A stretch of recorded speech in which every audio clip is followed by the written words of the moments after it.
अगर आप लोग अपने फ्यूचर को सिक्योर करना चाहते हैं और तलाश कर रहे हैं एक ऐसे जॉब की जिससे आप अपने सारे सपने साकार कर सके, आप अब्रॉड भी जा सके, तो मैं लेके आया हूँ यार आपके लिए एक ऐसे ही जॉब वैकेंसी के बारे में जानकारी। जी हाँ, ये गवर्नमेंट ऑफ इंडिया के द्वारा निकाली गई जॉब वैकेंसी है। तो हम बात करेंगे इस जॉब से रिलेटेड सारी बातें, तो वीडियो को स्किप नहीं करना है, वीडियो में बने रहना है। चलिए स्टार्ट करते हैं।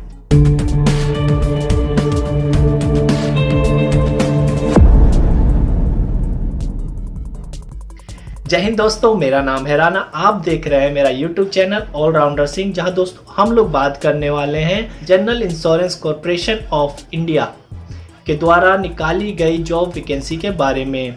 तो दोस्तों ये जो जॉब वैकेंसी निकाली गई है ये स्केल 1 असिस्टेंट मैनेजर के स्केल पे ये जॉब वैकेंसी निकाली गई है। दोस्तों अगर बात करें general insurance corporation of India की, तो ये दुनिया की 11वीं सबसे बड़ी कंपनी है इंश्योरेंस के मामले में। आगे बढ़ने से पहले मैं आपको बता दूं कि इसमें जो निकाली है वो टोटल 4 स्ट्रीम के ऊपर ये वैकेंसी निकाली गई है। तो सबसे पहले मैं आपको इनके स्ट्रीम बताता हूं, फिर उससे रिलेटेड जो क्वालिफिकेशन डिटेल मांगी गई है वो बताता हूं। जो इसमें पहली पोस्ट जो निकाली गई है वो है फाइनेंस चार्टर्ड अकाउंटेंट का, और इसके लिए जो आपकी क्वालिफिकेशन मांगी गई है वो है आप ग्रेजुएट होने चाहिए और साथ में सीए पास भी होने चाहिए, वो भी 60% मार्क्स के साथ। अगर आप जनरल है तो, अगर एससी एसटी है तो 55% मार्क्स पे भी चल जाएगा। और जो दूसरी पोस्ट निकाली गई है उसका नाम है जनरल।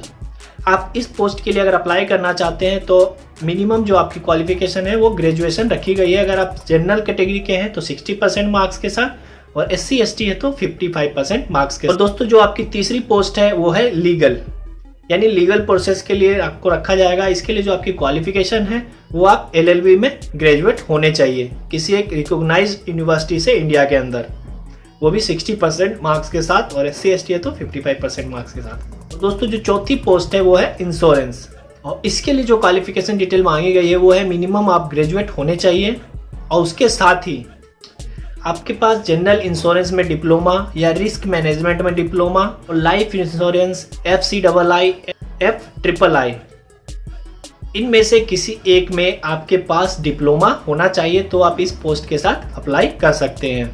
चलिए आगे बढ़ते हैं, बात करते हैं इस पोस्ट को अप्लाई करने के लिए जो एज है वो एज लिमिट कितनी है।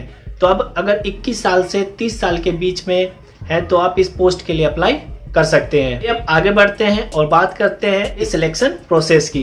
बात करें दोस्तों इस पोस्ट के लिए सिलेक्शन प्रोसेस की, तो सिलेक्शन प्रोसेस आपके 4 स्टेज में होंगे। पहला होगा आपका ऑनलाइन एग्जामिनेशन, दूसरा आपका ग्रुप डिस्कशन, तीसरा आपका इंटरव्यू, और चौथा आपका होगा मेडिकल एग्जामिनेशन। इन चारों स्टेज को मिला के टोटल आपका 200 मार्क्स का पेपर होगा। देन उसके बाद फाइनली आपको शॉर्टलिस्ट किया जाएगा इस जॉब के लिए। चलिए अब बात करते हैं एग्जाम के पैटर्न की। तो दोस्तों आपके जो 4 पोस्ट इसमें दिए गए हैं, चारों पोस्ट को 2 भागों में डिवाइड किया गया। एक है जनरल और दूसरा है स्पेशलिस्ट। यानी 4 पोस्ट में से आप जनरल कैटेगरी को हटा देंगे तो 3 पोस्ट जो आपके लीगल, फाइनेंशियल, अकाउंटेंट, और तीसरा जो आपका है इंश्योरेंस, इन तीनों को फॉर स्पेशलिस्ट में रखा गया है। यानी आप इन तीनों में से किसी भी एक स्ट्रीम को चूज करते हैं तो आपको फॉर स्पेशलिस्ट वाला एग्जाम देना होगा। और दोनों ही एग्जाम को दोस्तों 3 पार्ट में डिवाइड किया गया है, पार्ट ए, बी और सी। जो पार्ट बी और सी है वो जनरल और स्पेशलिस्ट दोनों ही एग्जाम में सेम टू सेम होगा। जो पार्ट ए है वो आपका सिर्फ चेंज होगा। अगर आप स्पेशलिस्ट के लिए भर रहे हैं तो आपको जो पार्ट ए में जो क्वेश्चन आंसर आएंगे वो टेक्निकल और प्रोफेशनल नॉलेज के ऊपर क्वेश्चन आंसर आएंगे पार्ट ए में। वही आप अगर जनरल के लिए भरते हैं तो पार्ट ए में जो आपका क्वेश्चन आएगा वो होगा आपका रीजनिंग का, जो कि हाई थिंकिंग का होगा, एक थोड़ा ही हाई लेवल का होगा। और बाकी जो पार्ट बी और सी है वो दोनों ही एग्जाम्स में सेम होंगे, जिसमें आपके पार्ट बी में आएंगे reasoning, general awareness, math with computer literacy and English language grammar के साथ। और जो पार्ट सी आपका होगा, पार्ट सी में भी आपको इंग्लिश लैंग्वेज का ही पेपर देना होगा, लेकिन ये डिस्क्रिप्टिव होगा, ये डिस्क्रिप्टिव टाइप होगा।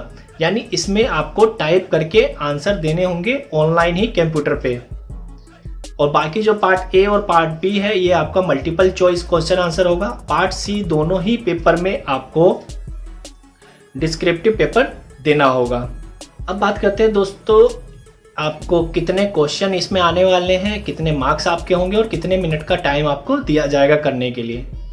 तो दोनों ही एग्जाम में आपसे 123 क्वेश्चन पूछे जाएंगे, जिसके लिए आपको 150 मार्क्स उसमें दिए जाएंगे।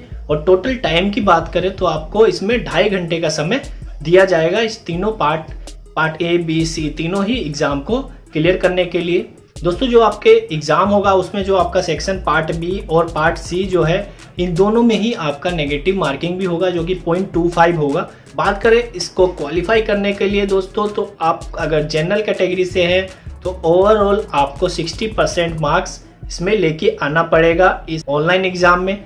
और साथ ही आपका जो ग्रुप डिस्कशन होगा, इंटरव्यू होगा और मेडिकल एग्जामिनेशन होगा, इन चारों में भी ओवरऑल आपको 60% मार्क्स लाना ही पड़ेगा, तभी जाके आप इस एग्जाम को क्वालिफाई कर पाएंगे अगर आप जनरल कैटेगरी के हैं तो।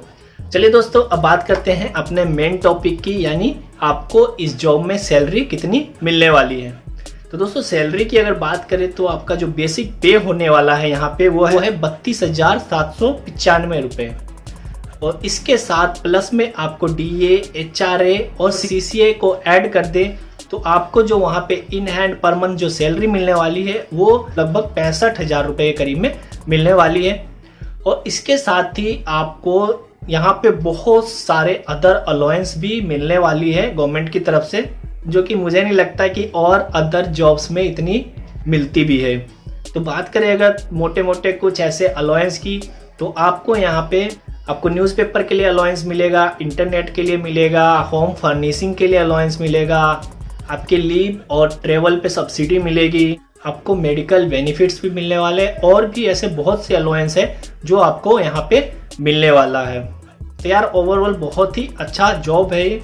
और इसके साथ ही आपको अब्रॉड जाने का मौका भी मिल सकता है इस जॉब से, कि हो सकता है आपका ट्रांसफ़र अब्रॉड कर दिया जाए तो आपको वहाँ पे भी रह के जॉब करने का मौका मिल सकता है। अब बात करते हैं दोस्तों इस जॉब के ऑनलाइन रजिस्ट्रेशन की। तो इस जॉब का ऑनलाइन जो रजिस्ट्रेशन लिंक है वो ओपन हो चुका है। मैं ये लिंक आपको डिस्क्रिप्शन में दे दूंगा, आप वहाँ से जाके विजिट कर सकते हैं और चेक कर सकते हैं, साथ ही अपना ऑनलाइन रजिस्ट्रेशन भी करवा सकते हैं। तो इसका ऑनलाइन जो रजिस्ट्रेशन का जो डेट है वो 11 मार्च से ओपन हो चुका है। जो इसका लास्ट रजिस्ट्रेशन का जो डेट होने वाला है वो 29 मार्च रहने वाला है। और साथ ही जो इसके ऑनलाइन एग्जामिनेशन होगा उस 9 मई को आपको इसका ऑनलाइन एग्जामिनेशन का डेट भी आ चुका है। तो उससे ऑनलाइन एग्जामिनेशन से 10 दिन पहले आपका जो एडमिट कार्ड है वो डाउनलोड हो जाएगा। तो आप फटाफट इस जॉब के लिए अप्लाई कर दें अगर आप रेडी हैं तो, क्योंकि मई में इसका एग्ज़ाम भी हो जाएगा। और साथ ही दोस्तों अगर आप SC, ST, OBC या PWD कैटेगरी के हैं तो आपको यहाँ पे 26 अप्रैल से 29 अप्रैल के बीच में प्री रिक्रूटमेंट ट्रेनिंग भी दी जाएगी। अब बात करते हैं दोस्तों इसमें टोटल वैकेंसी कितनी निकाली गई है। तो दोस्तों इसमें टोटल 44 वैकेंसी निकाली गई है। साथ ही अथॉरिटी की तरफ से ये भी कहा गया है कि अगर फाइनल एग्जाम के टाइम, जैसे ही आप फाइनल रिजल्ट आपका आता है उस टाइम के हिसाब से कितनी जॉब वैकेंसी उनके पास खाली है, कितना रिजल्ट आया है, इस टाइम उसके हिसाब से ये अपनी वैकेंसी को चाहे तो घटा भी सकते हैं या बढ़ा भी सकते हैं। तो ये थी दोस्तों इस जॉब से रिलेटेड सारी बातें।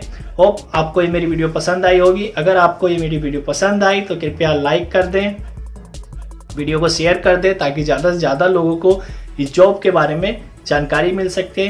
और यार चैनल को सब्सक्राइब करना ना भूलें। मिलते हैं नेक्स्ट वीडियो में आपसे और ऐसी इन्फॉर्मेटिव बातों के साथ। जब तक के लिए जय हिंद।